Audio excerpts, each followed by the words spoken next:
Good afternoon. 10 on Your Side is hosting a special streaming report, a coronavirus digital discussion. Every Monday at this time, we have an exclusive web-only interview dedicated to the COVID-19 pandemic. There's a lot going on to talk about today, from soaring case numbers to a vaccine that should be here in Virginia today. Joining me now is Julian Walker from the Virginia Hospital and Healthcare Association. Julian, thanks for joining us today. Good afternoon. Thanks for having me. Well, Julian, let's start by talking about what everyone is talking about today, and that is the vaccine distribution. Do you have any update? Do we have it here in the Commonwealth yet? Yes, a few hospitals have received their initial shipment. There are several other hospitals that are still awaiting initial shipments, which should arrive within the coming days, perhaps tomorrow, perhaps Wednesday. But there are a few hospitals, including one in the Hampton Roads area, as of this morning, had received an initial dose. Okay. I just got word from Riverside Hospital, Newport News, saying that they are expecting 3,000 doses. So of the 70,000 or so that we were expecting, them getting 3,000, how are we deciding who gets how many doses? How was that all distributed? Well, there's an allocation formula that the federal government, the CDC, has been involved in, and that's based on the sharing of information from state government about the number of healthcare workers and long-term care workers and long-term care facility residents to cover that entire population. So that's the initial priority 1A population, which is healthcare workers, including frontline hospital staff, as well as staff in other healthcare settings, and then long-term care workers and long-term care residents. So Virginia's initial allocation, which is in about that 480,000 or so range, that will cover that. The allocation we're receiving is expected to cover that full population. Okay, so the 70,000 initial doses that we're getting, you need to get this twice within 21 days. You need to get that second shot. So is that 70,000 make up both shots for folks, or is that 70,000 going all out? That's for the initial dose. And remember, there are several different vaccine types. The initial distribution in Virginia is of the Pfizer vaccine, which, as you said, Stephanie, requires 2 doses administered 21 days apart. However, in the total initial shipment of that 480,000 population, that will include both Pfizer and the Moderna vaccine is 2 shots 28 days apart. So it differs depending on the type of vaccine. Okay, and Moderna, as we know, they're going to be taking that up later in the week. How might that help get more people vaccinated sooner? This one, as you said, has 2 doses. It doesn't have to have that deep freeze, though. How much could this really help us out in quickly vaccinating everyone? Well, listen, as you know, the normal process for developing a vaccine is somewhere in the magnitude of 5, 7, even 10 years. What's happened this year and the past year is really something of a modern marvel, which is the development of a vaccine and a race to develop a vaccine by multiple different drug makers. And this has occurred in roughly 10 months' time, 9, 10 months' time. And so the more that you have vaccines that are available and have that emergency use authorization from the federal government right now, the Pfizer vaccine has it, as you mentioned, the Moderna vaccine that is expected very soon, the more that those vaccines are approved, the more that the doses that are being manufactured right now can actually proceed to the shipping phase, which means they can then be transported to healthcare providers and healthcare facilities to begin the administration of vaccine doses. And so the more approvals you have, that means more vaccines can get into the pipeline for distribution and administration.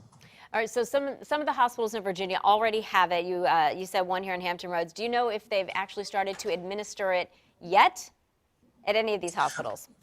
I don't believe any administration has occurred yet. I know hospitals that are hoping to get going as soon as tomorrow. Remember that once you have the vaccine, it still has to be stored under, a few moments ago, Stephanie, it still has to be stored under very climate controlled conditions. There are different storage requirements and cold temperatures for the Pfizer vaccine versus the Moderna vaccine, but it has to be stored. And then remember that there are a handful of sites in Virginia, just about 20, that are receiving the initial distribution of the vaccine. But from there, they might be the flagship hospital of a health system, and then they're redistributing that to other facilities within their system. And then each of those facilities has to store it. And then when you're ready to administer the vaccine, it has to be thawed from the very cold temperatures that it's stored at. It also has to be mixed with a diluent before it is administered. So there are several steps that have to go into it. And then there's also just a system that is being set up to make sure that we can track all of the vaccine doses that are received and the healthcare staff that are receiving them. So there are just a number of important critical steps that have to go into just the process of doing this. And so all of that is occurring as quickly as possible. And as I said, the expectation is that vaccinations could begin as soon as tomorrow. Some will start on Wednesday, some may start on Thursday. It really just depends on how quickly the facilities receive the shipments. As I mentioned, not all of them have received them yet. And then from there, how quickly they can proceed with the storage and scheduling of the clinics so people can start getting vaccines administered. Sure, the logistics and timing of all of this is just incredible, not to mention, what's riding on it, so they want to get it right. So let me ask you about, we're hearing about some side effects potentially from the vaccine. I know when I did speak with Riverside the other day, they mentioned staggering the shots with their employees in case people were having these side effects that might affect work. How concerned are we about side effects affecting the people who are on the front line taking care of the sick people? Well, listen, I think the fact that you have hospitals that are sharing with you their awareness of this, their recognition of this, and that they have contingency plans in place tells you how seriously people are taking all of this, from the very beginning of this pandemic, and all of the appropriate steps that were taken to, get testing up to where it needed to be, or to acquire PPE, or to bring on new therapeutics, and now to handling and processing and storing this vaccine and making sure that it's administered safely and effectively. I think all of that speaks to the level of preparation that has gone on and continues to occur within the hospital community and within, our state government and the public health sector as well. So yes, we've heard about the potential for some side effects, including, people who have serious allergies. Heard some reports out of the United Kingdom about that. Those were isolated cases. Again, all the clinical trials have shown, 90+% effective rate. So, we have a high degree of confidence that this is an effective. But certainly, anytime anybody is administered a vaccine or a medicine, different people can react differently to that. I mean, even when you get the flu shot, some people have nothing other than the soreness of having the needle inserted into their arm. Some people do develop, low-grade chills and symptoms like that are fleeting, but are there. So yes, it's appropriate and absolutely reflective of the level of preparation that hospitals have, that they're mindful of, the potential for side effects. They're probably likely to be isolated and not widespread, but it's still important to be aware of that. So Virginia Hospital and Healthcare Association, you all have been very involved in everything from figuring out equity in distribution to where it goes to the hospitals. What do you do now? What does your next couple of days look like? I know it's hectic and you're busy, but what are you doing? Oh, a whole host of things. I'll tell you, this morning in the pouring rain, it's raining up here in Richmond. We actually got a tractor trailer supply of personal protective equipment, and we unloaded that in the rain. And then we immediately, that was first thing in the morning, 8 o'clock this morning. And then from there, we've been working on all manner of things related to the vaccine. And we continue to do that. So we're working with our members to communicate with folks like you in the media to make sure that you and the public are aware of what's going on. We're working on a whole range of other issues. There are, in addition to what's going on with COVID-19 and the vaccine, don't forget, we're also approaching the legislative session. And so there are all kinds of statutory and regulatory issues, both related to COVID-19 and related to other things that are applicable to healthcare that's going on. So there's rarely a dull day around here. And so we are quite busy with a wide range of responsibilities. Absolutely. I know you're a very busy man. Let me ask you about, you mentioned PPE. At one time we had a shortage. We seem to be okay right now, but what about the supplies needed for the vaccine? Besides just the vaccine itself, how are we on supplies for something like that? Well, the expectation is that there should be shipments of supplies. My understanding is that McKesson is the distributor of those, and that those shipments are being sent sort of in parallel to the distributions of the vaccine doses and being sent to healthcare providers. Many, as you know, many hospitals already have these supplies on hand. So there are many that, and our members have been planning for this for quite some time. So I think they already have pre-positioned supplies, whether you're talking about the alcohol swabs and wipes or whether you're talking about the actual syringes. Many of them already have these supplies on hand because they are routine or ordinary medical supplies. But my understanding is that as part of Operation Warp Speed with the federal government, that there are also supposed to be some shipments of supplies that are being distributed as part of the vaccine distribution process. All right, sounds good. Let's talk about hospitalizations now. Today, 2,260 people hospitalized with COVID-19 or suspected COVID-19, but we still have about 7,000 beds available. What does this say to you, the number that we're in right now? Well, listen, these are some of the highest numbers that we've seen since the start of the pandemic in terms of overall hospitalizations.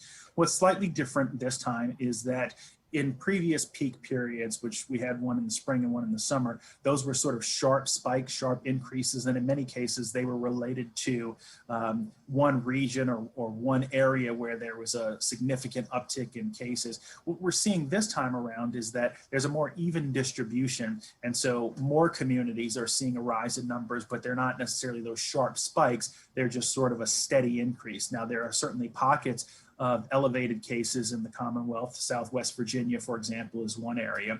But again, these numbers are not where we want to see them. Now, at the same time, as you point out, there are still thousands of beds available to provide medical care to patients who need it in a hospital setting, whether that's for COVID-19 care or medical needs that are not related to COVID-19. And so that's a reflection of the fact that, again, our members have planned and prepared for this and have added thousands of new beds to accommodate an increase in patient need. But again, the numbers are not going in the right direction. And so while there still is bed space, we don't want to see or get to a point the number of available beds diminishes to the point where, the potential capacity to treat patients gets strained. We're not at that point yet. We have not been at that point during this pandemic, but we don't want to get there. And so again, that's why it's critically important that everybody, we know that people are getting tired of wearing masks. There's pandemic fatigue, all of that. But it is critical, especially this time of year when people are indoors more than outdoors, which leads to greater chances of transmission of the virus. People really, really, really should wear a mask at all times, especially when out in public. People should social distance. People should be very careful and considerate about what they're doing for their holiday plans. We know everybody wants to see their family. I certainly count myself among that group, but I can say that my family, and I'm sure many others, are reevaluating the appropriate way to celebrate the holidays this year because we are still in the midst of a global pandemic. Sure. So still beds available, but the numbers are not going in the right direction. And so everybody has a role to play in making sure we limit the spread of this virus.